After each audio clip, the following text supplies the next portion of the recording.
Ever wonder how Netflix knows what you want to watch next, or how your phone unlocks just by looking at your face? Yeah, Well, those are all powered by deep learning, and today we're going to take a deep dive into that. sounds good. We have an expert here from Data Idea and Raising the Village, a data scientist.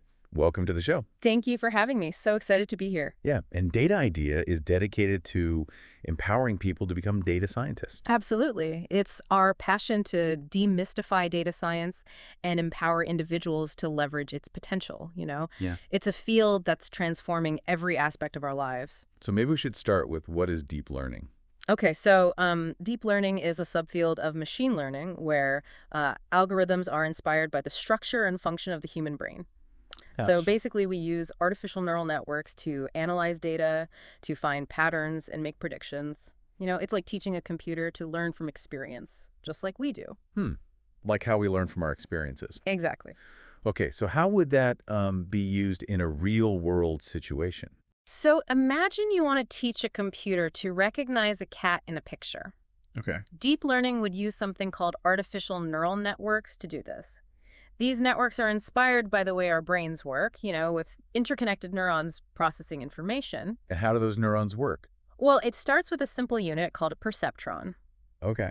Think of it as a mini decision maker. Oh, okay. You feed it information like the shape of the ears, the texture of the fur, or the presence of whiskers, Got it. and each piece of information has a weight or importance, right? Okay. The perceptron then adds up all these weighted inputs, Okay. and based on that sum, it decides cat or not cat. So it's like a judge in a courtroom looking at all the evidence. Yes, exactly like that. Right. But you're right, one tiny perceptron can't grasp the whole concept of cat. That's where the deep learning comes in. We stack layers of these perceptrons together, forming a deep neural network. And each layer learns increasingly complex features. So the first layer might just detect edges, the next one might recognize shapes, and then finally the entire cat emerges. So like building with Legos, Yes, little blocks that add up to something bigger. exactly. Simple units combine to create something amazing. Now, the question is, how does this network actually learn from the data? It's not like someone is sitting there coding every single detail about a cat. Right, right. So here's where the magic of backpropagation comes in. Okay. Imagine you're baking a cake and it turns out a bit too salty. What would you do?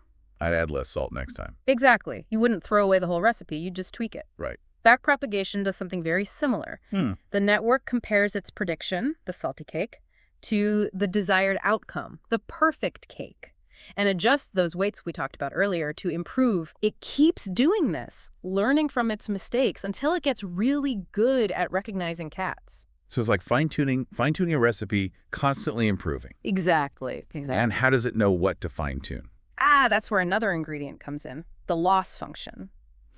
It measures how far off the network's prediction is from the actual truth.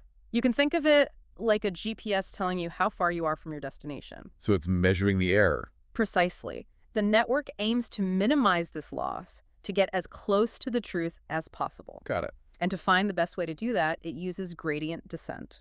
Okay, and what is that? Imagine you're blindfolded on a hillside and you can only feel which way is downhill. You would take small steps in the direction of steepest descent to get to the bottom. Right. That's gradient descent. The network uses it to find the best parameters, the best settings, to minimize the loss function. Okay, that makes sense.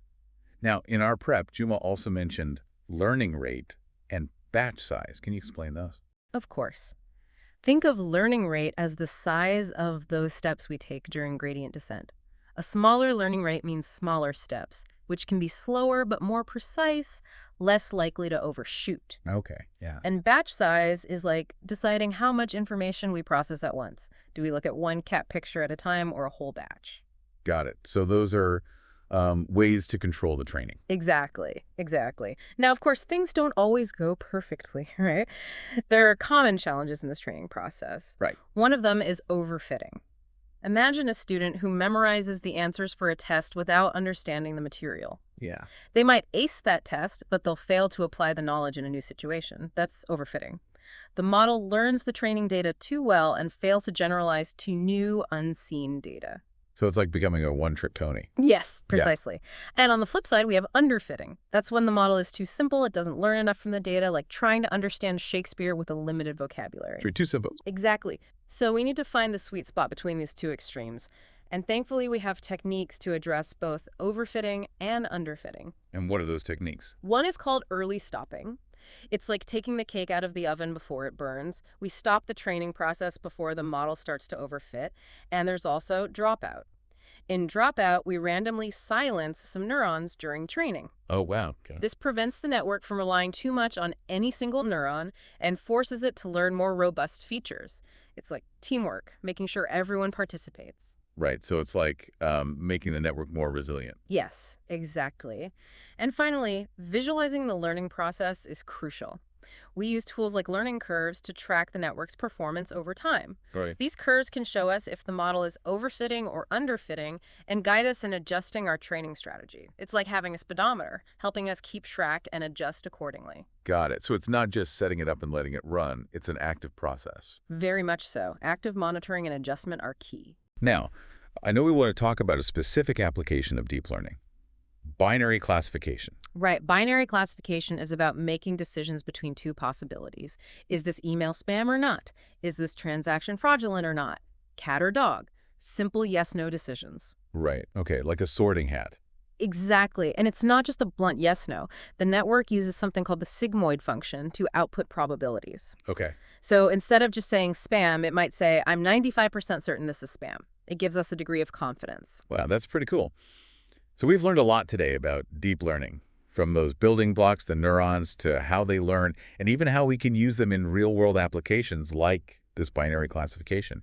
Is there anything else that we should know about the future of deep learning? Oh, this is just the tip of the iceberg. Deep learning is rapidly evolving, and its applications are expanding across every field imaginable. Really? Absolutely. Imagine personalized medicine tailored to your DNA, self-driving cars navigating seamlessly, even AI composing breathtaking music. The possibilities are truly mind-boggling. That's both exciting and a little scary at the same time. It is, it is. And if you are intrigued and want to delve deeper, Data Idea is a fantastic resource. Their website has a wealth of information and resources to start your own data science journey. So anyone listening can become a data scientist. Absolutely. You don't need to be a math genius. Curiosity and a willingness to learn are all you need. That's very inspiring. Well, thank you so much for joining us on this deep dive into the fascinating world of deep learning. It's been my pleasure. Thank you for having me. And to everyone listening, until next time, keep exploring. And keep learning.